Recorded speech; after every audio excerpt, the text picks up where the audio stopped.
This is why tigers do not live in prides.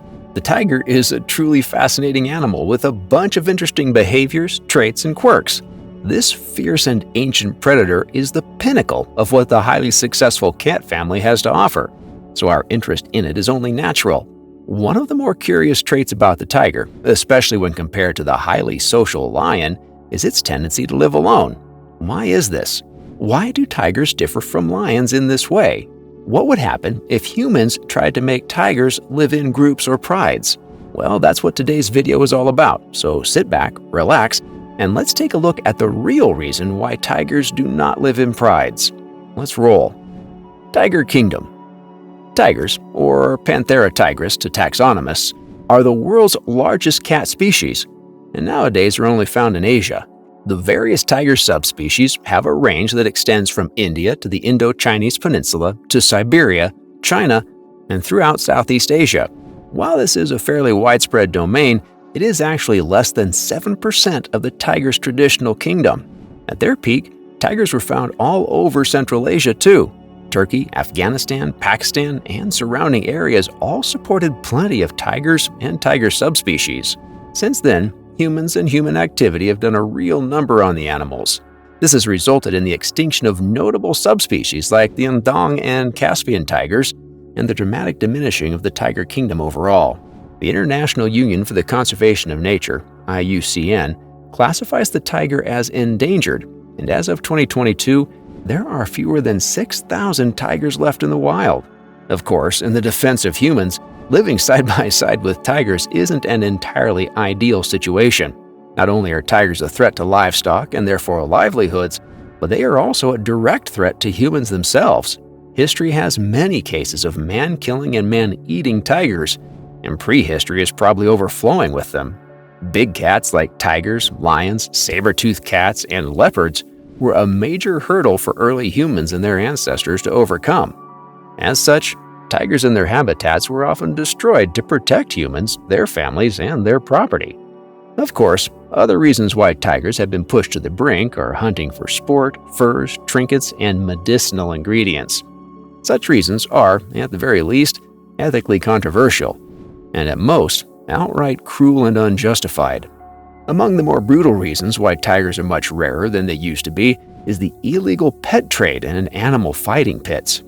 Both industries often involve the separation of young cubs from their mothers, who are usually killed, and shipping to various places in the world. The ancient Roman Empire and its blood sport arenas are perhaps the most famous examples of tigers being forced into fights. Numerous emperors favored the animals for their beauty, rarity, and ferocity, resulting in thousands of tigers fighting each other, other animals, human warriors, human slaves, and anything else the pit lords of Rome cooked up. The Caspian tiger is a notable casualty of the Roman fighting pits, with hundreds and thousands slain in the name of entertaining rulers and the masses. Today, fighting pits are less of a thing, but the illegal exotic pet trade persists. Today, everyone from Middle Eastern royalty to boxing champions and social media influencers is involved in keeping tigers with ethically questionable backgrounds as pets and status symbols. Despite their worldwide fame, tigers are actually pretty reclusive creatures that value their anonymity. After all, remaining hidden is key to their hunting strategy, and given the threat of humans, vital to their safety. They do not like being seen. As such, they make their dwellings in various types of forest, from evergreen and deciduous forests to mangrove swamps, open woodlands, boreal and montane forests. Tigers love the cover of vegetation. By day, the shadows cast by branches, leaves, and bushes is the perfect backdrop for their striking striped bodies, allowing them to remain camouflaged. By night, the effect is even greater, which makes these giant kitties almost invisible. Like most cats, tigers also have very soft padding beneath their feet, which prevents them from thudding about and making great noises. This enhances their stealth factor tremendously and allows them to move as quietly as ghosts, despite weighing the best part of 400 and 500 pounds. Of course, while tigers' natural environments make them hard to detect, few things can get by a tiger. They are armed with extraordinary senses of sight, smell, and hearing, allowing them to navigate and hunt in even the blackest of nights. On top of these remarkable senses is even more remarkable athletic ability. Super strength, super speed, and super jumping make the tiger a top-tier super predator comparable to anything in nature. Deer, buffalo, monkeys, baby elephants, crocodiles, birds, fish, and pretty much everyone else is on the menu when a tiger's on the prowl. The cats often use their camo stealth to get within striking range of prey before exploding with tremendous speed and power. Sharp claws hold victims in place while powerful jaws and teeth strangle the windpipe or break the neck to deliver decisive killing blows. Unsurprisingly, these big cats have big appetites. A tiger can consume up to 20% of its own weight in meat in one sitting, meaning they tend to hunt often and favor large prey. Rabbits or monkeys, though tasty, are nothing more than snacks that keep tigers going until the next big kill. Sociability. When it comes to the question of why tigers do not live in prides, it's important to remember that high sociability and group living is extremely rare in wildcats. In fact, lions are the only wild felids that live in groups as a general rule. All other wildcats, including tigers, lead largely solitary lives. Like most wildcats, tigers are territorial on an individual level. That means each adult tiger in the wild establishes a home range and defends it from other tigers, especially those of the same sex. Boundaries are established via scent markings along the edge of the territories, which are routinely patrolled by the incumbent tiger. Given their sizes, tigers have fairly large territories. These territories can sometimes be as large as 50 square miles or more, especially during lean times of the year. When water and prey is abundant, they are more content with smaller territories. Males tend to have larger territories than females, but not always.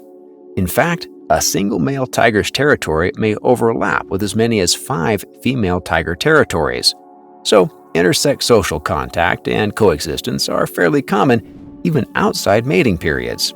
Same-sex social contact is much rarer and far less welcome. Like many wild animals, tigers would rather avoid conflict and injuries that could impair their hunting, but if backed into a corner, they will fight hard. Claws and teeth are the go-to weapons, of course, and the beasts lunge at each other until someone quits or someone gets hurt. To the victor goes the spoils, which include a certain territory and everything in it. For tigers especially, large territories cater to their prolific hunting and insane nutritional requirements, while providing ample hiding places and minimizing the chances of running into other tigers and getting into fights. In short, these large slices of real estate help keep the peace. Tigers are most social during the breeding season and when rearing young. Males and females will hang out with each other for days on end during mating, only going their separate ways after the reproductive window closes. Male tigers have almost nothing to do with raising cubs, but some have been documented spending time with their offspring in cases where the male and female territories overlap. Female tigers are a bit less solitary than males, given that they can spend as much as 2 years raising a litter of pre-independent cubs. As the cubs grow, it can look like they and their mother are part of a burgeoning tiger pride, but that isn't the case. Eventually, mother tigers drive their grown cubs away to go find their own territories so they can resume solo life. Why tigers do not live in prides. Tigers do not live in prides like lions because they don't need to. For starters, their natural environment is quite different from the open grasslands favored by lions. Dense jungles and forests are the ideal environment for a solo hunter to navigate, stalk, and pounce on prey without causing too much disturbance. Think about it. A forest floor is packed with all sorts of dry leaves and twigs that could alert prey to predators. A single tiger is far less likely to disturb these noise-making elements than a group of tigers. Secondly, tigers' extreme appetites would make group life even more demanding. In a pride, there would be no point in hunting small prey like monkeys, as that doesn't even satisfy one tiger. Even the tiger's staple prey animals like deer and boar are not enough to meet the demands of a whole group of big cats. The only option for our theoretical tiger pride will be extremely large prey like elephants, rhinoceroses, and water buffalo. However, the problem with such prey is that it's not too plentiful, and these animals are far too dangerous to be a sustainable plan A. Then there's the need for tracking. Not only would a tiger pride need to kill very large animals, it would have to travel great distances to track them down since it's easy to lose track of things in the forest. This has the potential to be extremely taxing energy-wise. Ultimately, a solitary existence is the most efficient approach for tigers. It allows them to hunt a wide range of prey quickly and quietly while meeting high food demands without sharing with other equally hungry mouths. They are quick enough to go after small prey and powerful enough to kill big animals, which is a delicate balance that doesn't need disturbance. Lions, in contrast, can afford to live in groups because they have greater access to herds of large herbivores, like zebra, wildebeest, buffalo, giraffe, and elephants, than tigers. Lions also share environments with other large predators they can hijack kills from. Additionally, the lion's open grassland environment is much harder to hunt big game in without help, while the openness means lions can scout big prey much more easily.